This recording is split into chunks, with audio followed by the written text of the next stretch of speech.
আবার হাস্যর্ণব ও পঞ্চরত্নের অন্যতম।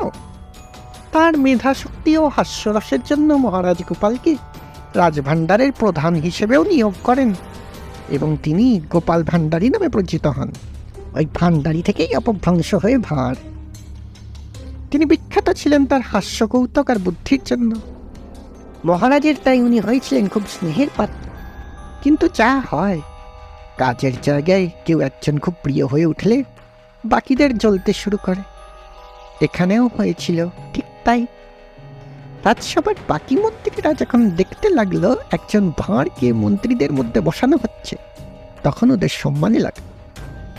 আর সেই রাগ আরো বেশি হয়ে গেল যখন কিনা ওদের দেওয়া প্রত্যেক পরামর্শকে মহারাজ গোপালের সাথে আলোচনা করে তারপর গ্রহণ করতে লাগলেন। ফলস্বরূপ ভিতরে ভিতরে একটা ষড়যন্ত্র চলতে লাগলো, আর বাইরেও